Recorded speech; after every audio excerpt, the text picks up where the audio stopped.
How's it going, everybody? Welcome back to the YouTube channel. This is day 4 of our Content-Tember, which is when your boy is doing a video per day for the entire of September. Just to see if I can do it, just to see if I can keep myself structured, disciplined enough to give you the content that you deserve and I deserve to give to you. Anyway, guys, today we're going to be looking at Amumu. Those that join by my stream know for a fact that I love playing Amumu. I love everything about his kit. He is so fun.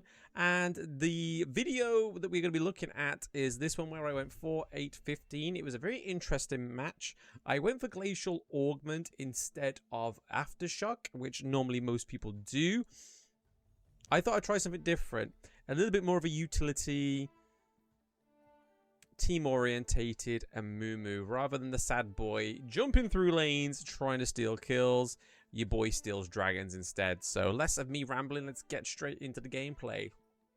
I do have to give a shout out to my boy Helix. Currently we are working with a few people, a few content creators, to bust out a new available app for builds on Wildrift. It's still in the making. We have a lot of people on board. It's going to be really good when we decide. Well, not when we decide. When it is complete enough to come out. So keep your heads, toes, shoulders, knees, and brains looking out for that one, because it is going to be a good one. It's a community-orientated app. So if you want to get involved, I will put the Discord link in the description below. Just join. Loads of Wildrift players. A lot of people wanting to just make a better community within Wildrift, and especially Wildrift community builds. That wasn't a paid for plug, by the way. That was just me being a nice guy, letting you know what we're actually up to in the downtime when we're not streaming and the likes of. But yeah, anyway, as I said in the introduction, guys, you do see that I have picked Glacial Augment. I will move my fat head out of the way. Wrong shoulder? That one there, as you can see. Shiboy with the Glacial Augment. It's something that I've been testing out quite a bit. It's something I'm very interested in when it comes to getting a little bit more zesty with Amumu. Trying a little bit more of a Crafttheory Amumu approach. You'll see it in my build. I definitely don't go full tank Amumu. I feel like this build that I go for is probably the right concoction of tank and AP damage, especially with the likes of Riftmaker, Imperial Mandate, and Rylai's. I don't know if I actually get to the point where I actually build Rylai's, but you know what I'm getting at. My complete build is pretty good. And it's shout out to Mr. Annie Stark, the person to introduce me to this build, and I've pretty much been using it since and stomping with it since, other than once I've started to put into effect the Glacial Augment aspect. We see a little bit more of a different role of Amumu, but still really good, really worth playing, and a really fun champion. Just like you can see, using that first over the walls. You know I like my champions that can just traverse the terrain. It just makes the game so much more fun, a lot more quicker, rather than having to go around all these ball achy walls. Nobody likes walls, apart from Trump anyway. But you can see a little bit of my pathing in the jungle. I used to always go for blue, but obviously when Riot changed to smite so that the mana regen in jungle is a lot better even without blue. But the thing you do want to be focusing with Amumu is making sure you've always trying to get that blue. And this is the... Oh, I remember playing this yesterday. This match was yesterday, and it was so frustrating that I honestly went like a good 2 minutes thinking, oh man, I missed my cue. Don't pay attention to that. I missed my cue, but then Helix kindly enough told me and showed me, is like, no, he actually windwalled your cue. And I was like, oh shit, I didn't even realize that was a thing. So educational tip number 1 with Amumu: when you're going against Yasuo, don't use your Q if he's got his windshield up. The more you know. But yeah, we did see myself die there, and it was all due to my fault. I overextended. I was a little bit greedy. I tried to go for the Yasuo in that mid lane, And Pantheon obviously caused me a little bit of an headache. And you'll see throughout the entire of this match, me and Helix have a real hard time with this Pantheon towards the end.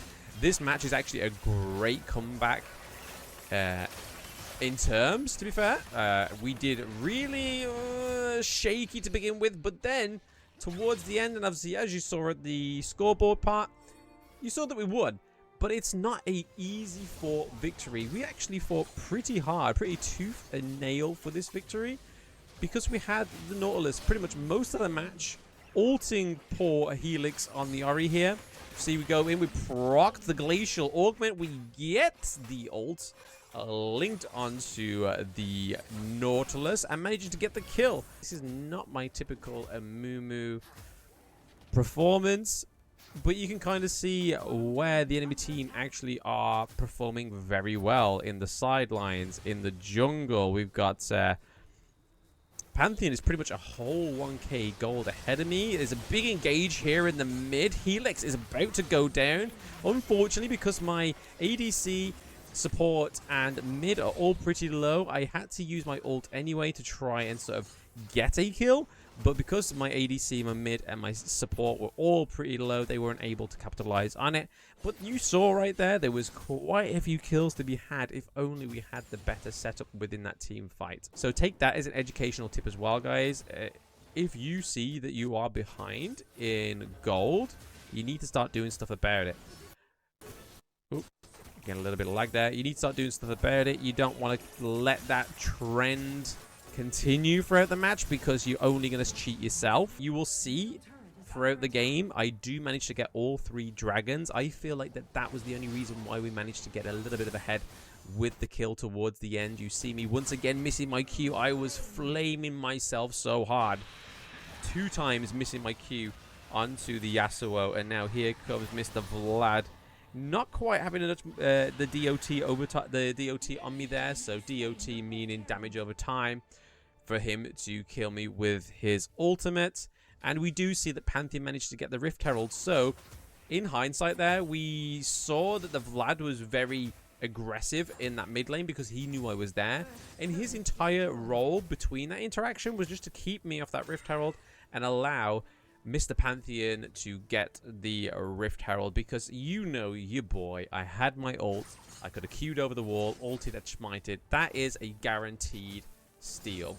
For those that haven't played Amumu yet, or refuse, I know some people downright refuse to play Amumu because they think he's so simple, so basic. But if you've been denying yourself this champion for some time, you need to pick him up, because if you struggle to steal jungle objectives and you're currently a jungle main, this is the champion you really want to go for, because his steal potential is nuts, and you will see it later on in this game. And if I hadn't have dropped so many tips saying, yo, we've won this game, we won this game, and even saw the screenshot towards the end of the game, I die with the damage over time here, you would have thought we lost, and it just enabled Helix to go in as well. We still managed to steal the red buff from the enemy team. They did try and steal both my camps, which would have been fatal for Amumu.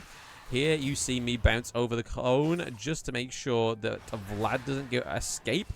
But you see me for the 3rd time miss my Q. My Q aim was not on point this entire match. But another little educational tip here, guys. If you know where the enemy jungler is and you are a Amumu, look to take their blue, because cheating them out of blue is not only going to worsen their situations into team fights, it's going to improve your situation going into fights, because you're going to have that unlimited mana, which it seems like on Amumu. Look, my mana just doesn't drop.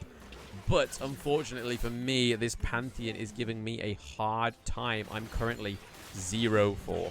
Once again, Yasuo getting focused in the mid lane. Finally, the Garen participating and actually doing something. Even though it's not hard for Garen, it's literally pressing your R twice for the slam dunk. He should be doing this all day, every day. But we see here they do a lot of damage onto the Mountain Drake. I managed to get my blue first just to make sure that we don't suffer the taxing mana of my second ability. We see Pantheon go in, boom, ult, smite, steal. It's that simple. It's that effective. It's that simple.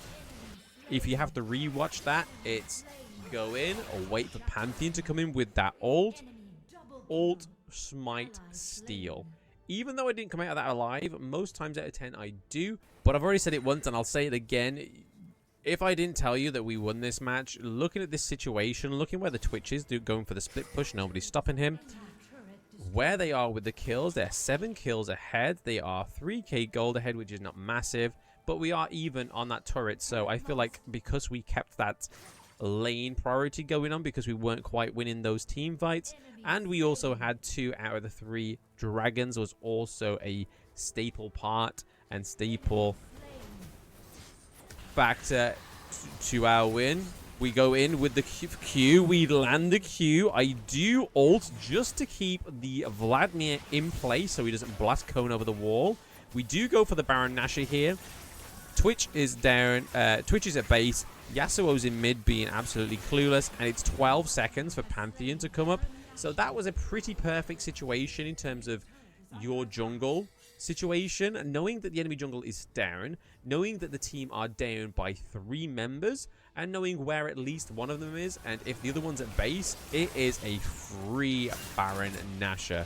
Unless you've got a really keen, really good looks, or say for the likes of Jinx with a cross the map ult that may potentially steal if you're not that confident with your smiting. You can see that we're building Riftmaker. I haven't actually gone for my boots yet, which is strange for me. Third item boots, I haven't gone for it. I don't know what I was doing. I clearly wasn't paying attention. Helix was definitely being a massive distraction for me.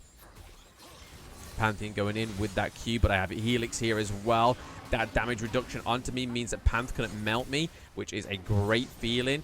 But going in on the Nautilus here and then having the Twitch come from behind, I'm still managing to take a lot of damage, but I feel like that Twitch is just about to not kill me, which, looking at my health, is pretty much close to a miracle there, guys.